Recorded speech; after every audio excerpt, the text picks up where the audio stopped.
కాశీ విశ్వనాథుడికి ఇచ్చే హారతులు.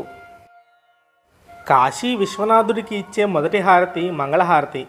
ఇది ఉదయం 3 గంటల నుండి 4 గంటల వరకు బ్రాహ్మీ ముహూర్తంలో ఇస్తారండి. స్వామివారికి ఇచ్చే రెండవ హారతి మధ్యాహ్న భోగహారతి.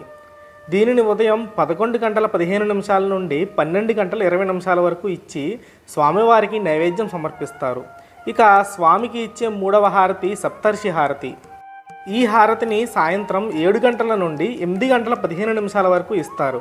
ఇది సుమారుగా 750 సంవత్సరాల నుండి వస్తున్న ఆచారం. 7 వేరువేరు గోత్రాలకు చెందిన 7 పురోహితులు సప్త ఋషులకు ప్రతీకలుగా ఉండి ఇచ్చే హారతి. ఇక విశ్వనాథుడికి ఇచ్చే 4వ హారతి శృంగార హారతి లేదా భోగహారతి. ఈ హారతిని రాత్రి 9 గంటల నుండి 10 గంటల 15 నిమిషాల వరకు ఇస్తారండి. ఇందులో స్వామివారికి హారతి ఇచ్చి నైవేద్యం పెట్టి పవలింపచేస్తారు.